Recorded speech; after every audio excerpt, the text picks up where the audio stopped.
Hello, my name is Martin Carkson. I'm a Communication Studies professor at Colorado State University and the founder and director of the CSU Center for Public Deliberation, or the CPD. We've been working with the Platte River Power Authority to assist them in their public engagement with their integrated resource plan process. And we designed and ran community focus groups the last 2 weeks in Longmont, Estes Park, and Loveland, planning to have one in Fort Collins on the March 12th, but we had to cancel it with the growing concerns about the COVID-19 virus. So in response to give the Fort Collins residents a chance to kind of be part of the overall process, we developed an online option for people to respond to the documents in a similar way that we were able to do at the focus groups. So the content in this video is primarily pulled from the introduction that I provided at the beginning of each of the 3 public meetings. I'll be following much of the same script with a few adjustments due to putting the process kind of online, right? I'm going to share my screen here.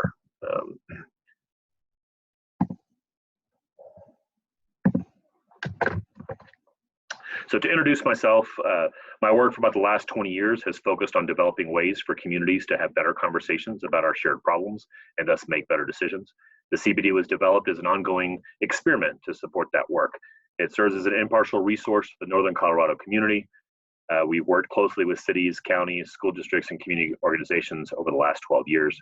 CPD is based on the idea that communities need high quality engagement, particularly about difficult issues and important decisions, but we unfortunately do not get that kind of engagement naturally.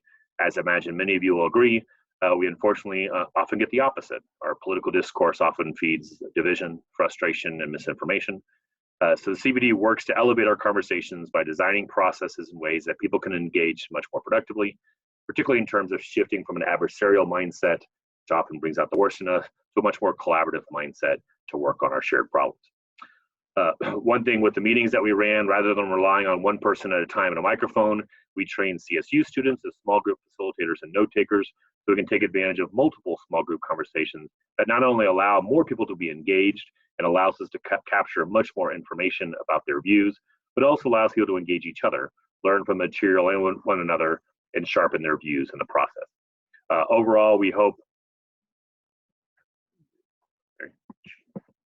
that the events that we run show people that we can have these tough conversations about difficult problems in important ways. So this online platform is, I'm going to walk through kind of what we did at the meetings. We try to kind of capture as much of that as possible with the survey that you'll be able to complete after watching this video. But to give you a quick overall sense of the process we ran, I began with about a 20-minute presentation, most of what you'll hear through this video, to provide kind of a basis and a base of information for everyone to kind of work through. We know many of the people at the events and also watching have a very strong, deep understanding of the issue, but also people that care very deeply but might not have as much technical understanding. So we could easily spend hours and hours providing information from the front of the room. But we wanted to develop an introduction and using the materials to at least provide enough information for people can have the conversation, but not too much to overwhelm. We certainly recognize that that's a difficult balance to capture for everyone in the room at different levels of understanding. At the CPD website and also on the comments to this video, we have links to all the documents that were available at the events. The most important one is what we call the placemat, which includes information about the 4 portfolios Platte River is considering for their integrated resource plan. We also had a 1-page glossary that defined a few key terms. We had copies of the slides of this presentation, and we had a 2-page handout with the official decision Platte River made in 2018 to pursue a non-carbon future. These are again linked on the CPD website for the Platte River project in the email you received if you RSVP to tell you about this process, and also the comment section of this YouTube. So I'll start by providing some basics on the topics, and while we're here, then I'll explain the process and the documents we'll be working on and how we'll be capturing information and what we'll do with it. Then you can proceed to complete the survey. At the event, we did have a Platte River Power Authority officials in the room available to answer questions at the tables, but we did encourage all the tables to primarily kind of focus their time on talking to each other and working with the student facilitators. Obviously, we won't be able to have the experts with this process today. Our overall goals for the process were to provide information about the ongoing process that Platte River is kind of going through. You'll have all those documents today. To also gather input and reaction to those documents. And then lastly, important to the CPD, is a chance for people to have discussions and refinement. Obviously, the online process will allow us to do the first two, but obviously not the third. So first, some overall basics on the topic. You can look at the front page of the primary kind of document that has some of this basic information kind of as well that you can see on the screen. But the Platte River Power Authority is a non-for-profit wholesale electricity provider for 4 cities in northern Colorado: Longmont, Estes Park, Loveland, and Fort Collins.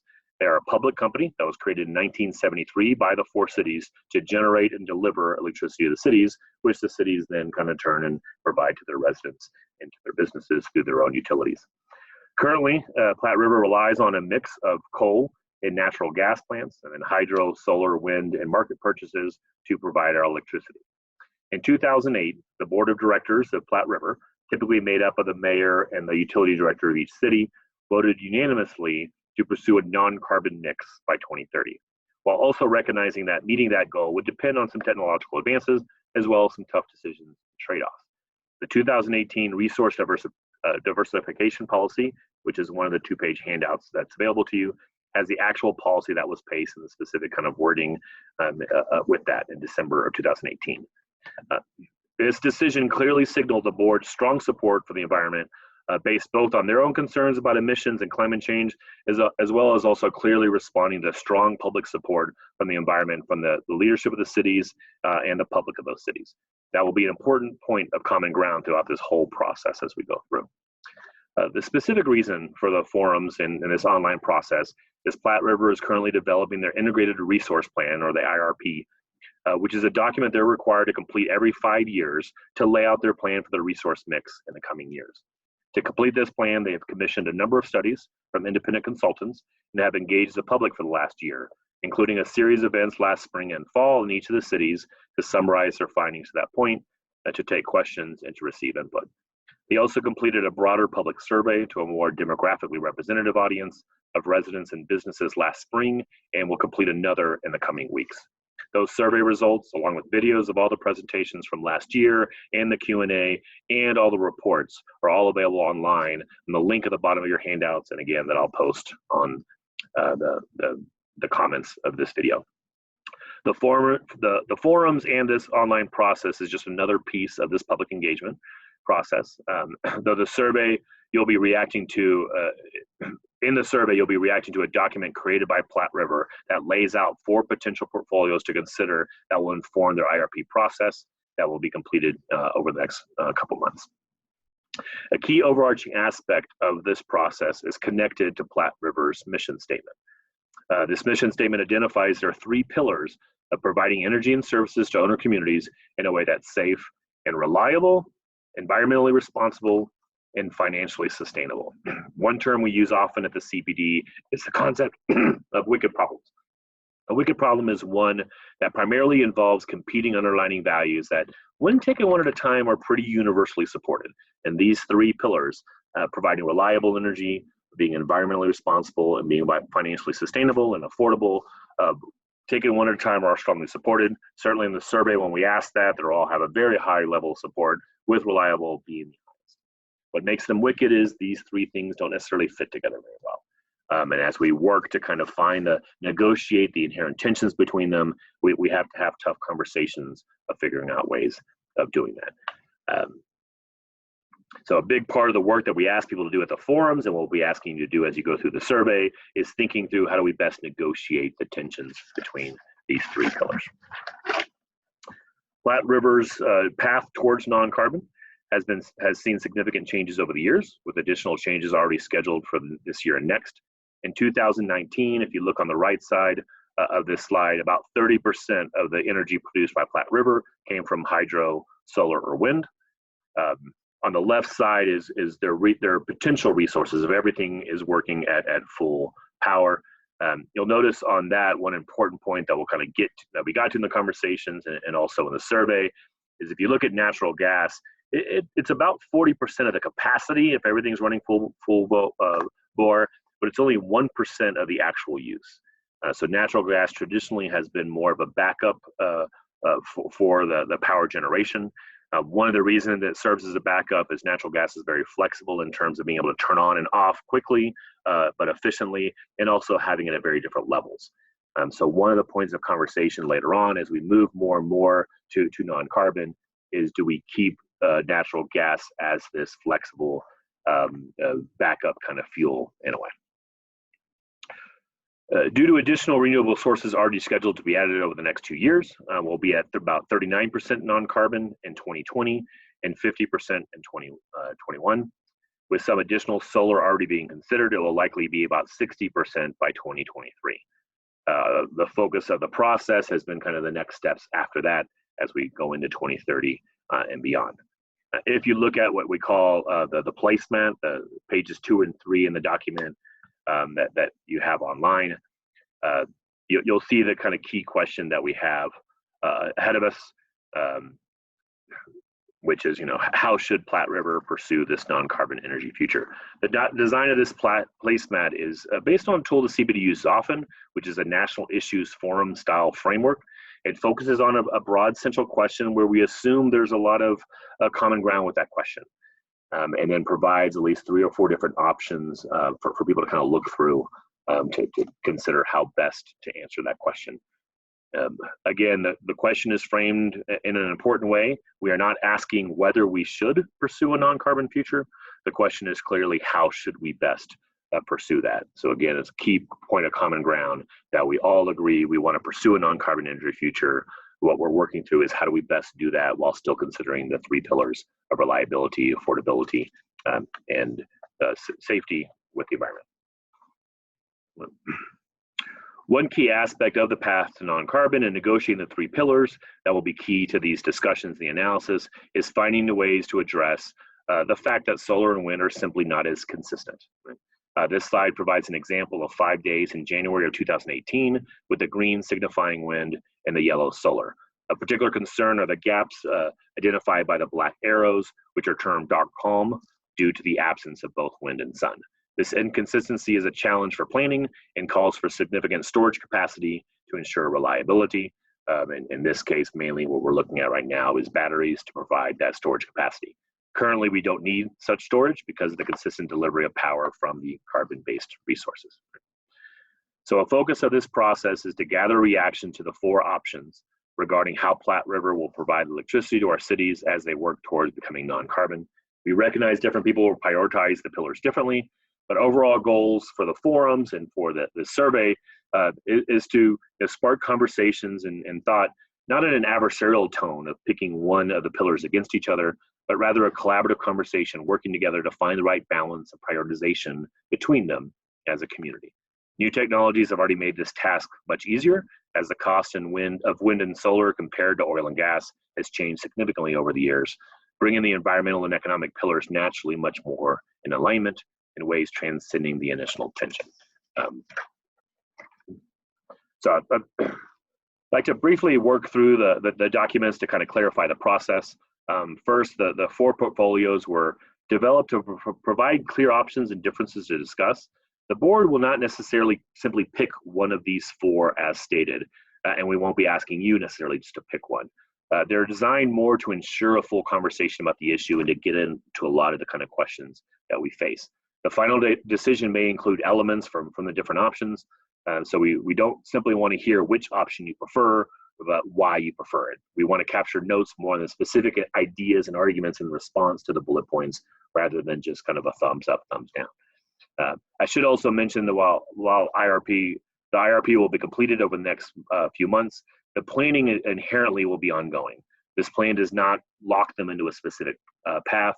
Technological change is a constant, and both national and state regulations and incentives could certainly change, particularly based on upcoming elections. Those 2 variables are particularly difficult to model. Looking at the placemat, it includes a brief explanation of the options on the front row, some data from their modeling process on the second, then a list of actions or decisions specific to each option. The final 2 rows provide initial summaries of arguments in support or concerns and trade-offs related to each option. Importantly, this document is a draft. It's a living document. It's not final. The whole point of the document is to have something to react to. It's designed to spark conversation.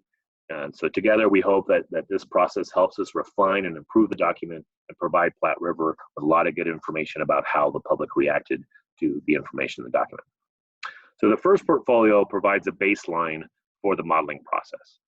It represents Platte kind of following its more traditional business practice, at least prior to the 2018 decision, of adding non-carbon while economically beneficial while maintaining high reliability. So it is technically an option to consider.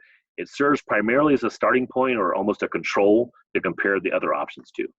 We assume most groups would not spend much time discussing option 1 with a focus of the conversation on 2, 3, and 4 because the 2018 conversation in many ways, or the decision. Option 2 focuses on retiring all coal-generated power and thereby reaching over 90% non-carbon by 2030. Option 2 includes keeping natural gas generation in order to support that reliability with the shift to focusing on non-carbon. Option 3 does reach the 100% non-carbon by 2030, therefore calls for significant increases in wind and solar, as well as additional energy storage technology, again, primarily in the form of batteries. Option 4 is a little bit more complex, and the information on distributed energy resources on the glossary sheet will kind of help. Essentially, option 4 assumes that cities, residents, and businesses will work to both reduce their energy use and produce their own energy through rooftop solar, for example, while also adding more energy storage of their own that will ultimately require less generation of energy through traditional sources in a way. So you're looking at the whole kind of network in a sense, rather than a traditional, that Platte River is providing the power for the cities using the power. It assumes significant kind of technological advances and increases of use of electric vehicles and rooftop solar, but it still also prioritizes reliability and affordability. Thus falls short of the non-carbon goal of 2030. This again isn't a separate option in a sense that would be decided. We put it as a separate option to spark some specific discussion about some of those ideas, but really any decision would have some level of these integrated ideas within them.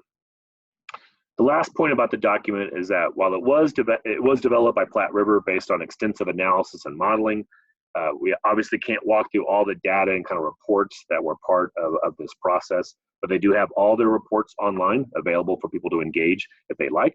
So here's a list of reports they completed. The last 2 have already been completed and posted online as well last week, right when we started the processes. The Platte River link again on the bottom of the handouts, or I'll provide in the comments, can lead you directly to all these reports. One in particular, the first one, the Generation Technology Review, is pretty extensive, analyzes lots of different potential technology to consider with electricity development. Several of them that they looked at that weren't a good fit for this timeline, for this specific IRP. That includes looking at nuclear and additional hydro, emerging technologies such as biomass or carbon capture at landfills.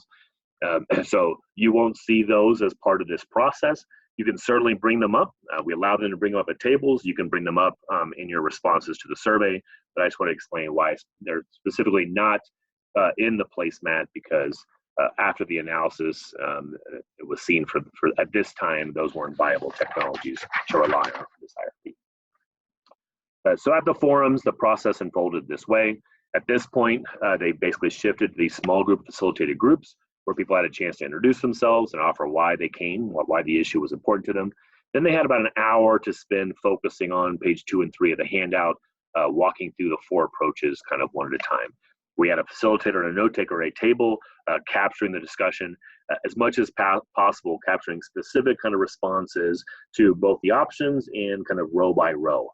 We asked people, we wanted to know what people liked, what people wanted to push back on, what they felt was unclear, and perhaps what they felt was missing.